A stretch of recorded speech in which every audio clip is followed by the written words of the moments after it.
If you love stories that blend heart, humor, and as usual, a touch of mystery, and you just can't get enough of those lady detectives in Botswana, then today's book just might be for you.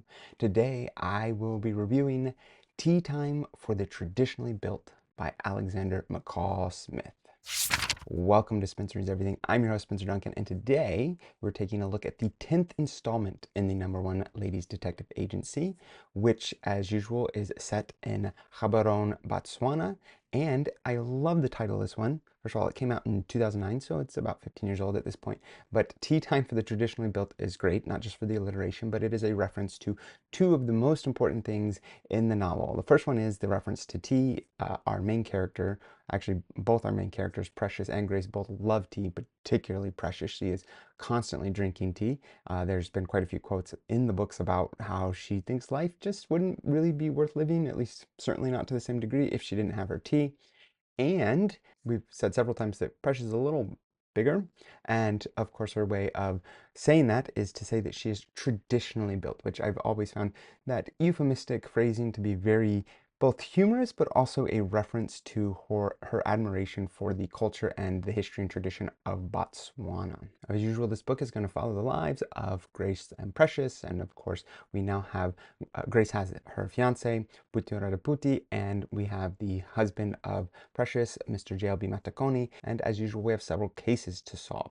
So just to give you a very quick synopsis of this book, and as usual, I'm going to avoid giving you the major plot points that deal with the actual mysteries themselves, but I have no problem telling you some of the main points of what goes on in the individuals' lives, because that's also a big reason for these books. Looking at Precious and her faithful assistant, Grace, we find them navigating the complex terrain of relationships and understanding differences between men and women. And Grace has just recently found in the books, I believe this is maybe the third book that includes Puti, and so they are still navigating their relationships with their significant others, and that is also going to lead into questions about the types of cases that they're going to find themselves involved in, and also how they are going to deal with their extended families, most notably the kids that Precious has adopted with Mr. J.L.B. Matakoni, although he's the one that adopted him without her knowing. But of course, she was more than willing to go along with that when she did find out.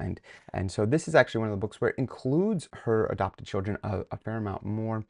One of the cases is actually going to involve especially her adopted son, who you've seen throughout the book sometimes has some behavior problems. You actually don't hear quite as much about her adopted daughter, although she played a big role in the book just before this as they were trying to find treatment for her because she is in a wheelchair. We've already referenced one of Grace's biggest enemies in basically all of this series, and that would be someone that went to the secretarial college with her that she just can't stand. She has interesting ways of describing her. She insists that she did not do very well at the school and that she really just wanted to be there to get to know guys, and I guess she is suggesting that she's not only untrustworthy, but she has a tendency to just be much more interested in taking the easy way in life. And that would, of course, be Violet Sapoto.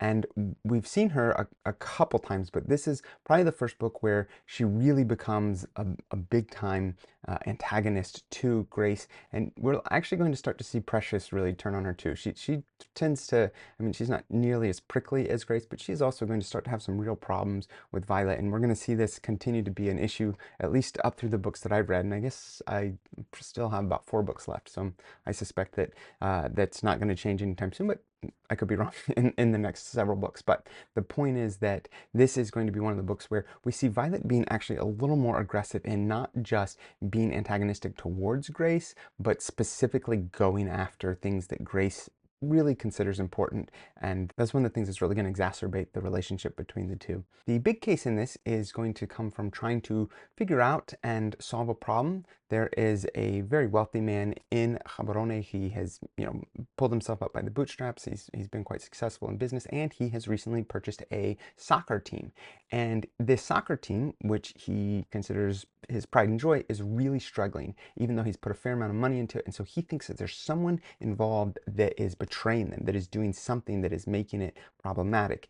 And so there is going to be this investigation, especially since there's nothing tangible necessarily necessarily. It could just be some negative talk, or there could be something going on that isn't necessarily criminal. And so this is, of course, why he comes to Precious and asks her to investigate. Of course, she doesn't really care about soccer. It's not her thing. Mr. JLB does care, but her foster son is the one that really cares. And so she's going to bring him along to help her see what she can figure out as she meets the players and, of course, watches a couple games. That is the biggest case, and that soccer team is called the Kalahari Swoopers. And that is going to be the thing that really gets most of her attention, as well as, of course, the attention of her son. There are, of course, your other subplots.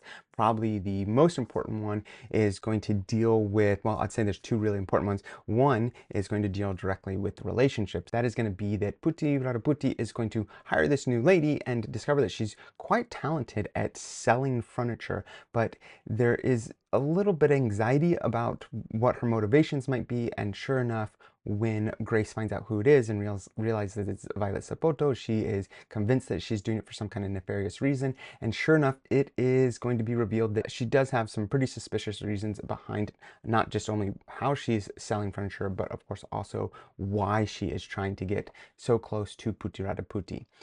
And then the other subplot that I think is really important actually has far less to do with individuals, but I think I've mentioned before that Precious has this white van that she adores. She thinks it's just like a key part of her. It's basically a friend of hers, and we've seen it play a part in a lot of the different books. It's probably at least referenced in every book, if not actually having something important to the plot of each of those books. But in this one, it really has an important plot when it is clearly on its last leg, and Mr. JLB Matakoni is concerned that his wife is still driving this still driving this van that's got a lot of problems, and so he decides to buy her a new van without discussing it with her.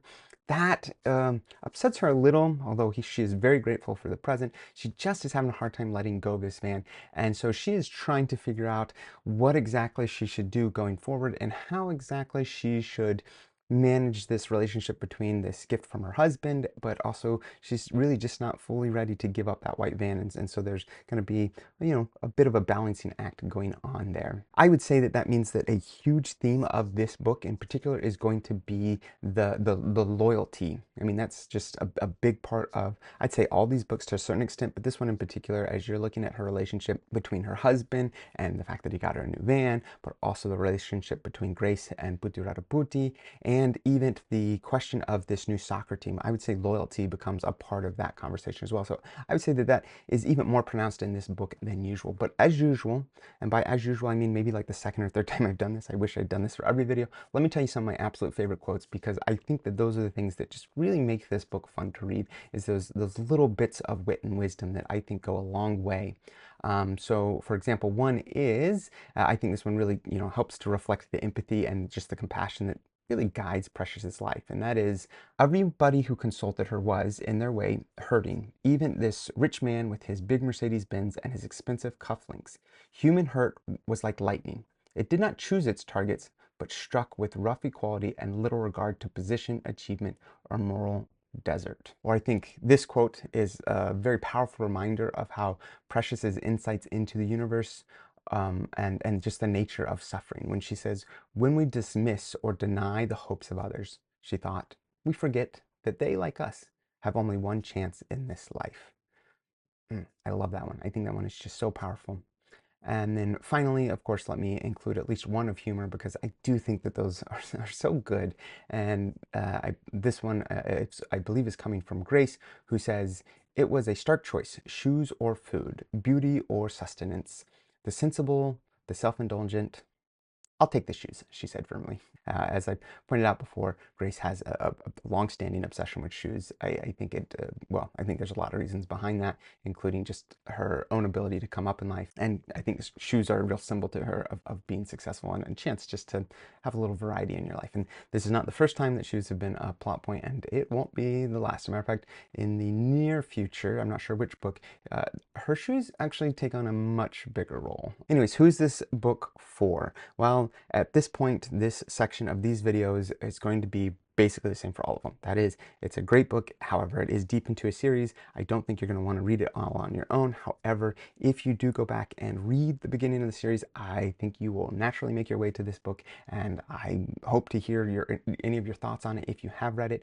I do think that structurally these books are essentially going to be the same from this point out, which I realize 24 books that are all very similar, and at least in structure, may not be appealing to somebody, but I am having no difficulty in continuing with it. Matter of fact, I am a little disappointed that I'm almost done with this series, but I don't believe the series itself has ended, so hopefully more books will be coming out in the coming years. So who is this not for? Again, same as always, it's deep into a series, so you may not want to read it if you're not interested in reading the whole series, or if this is not going to be for you. There are mysteries, and I do find those fun to solve, but they, first of all, don't always have a very strong resolution.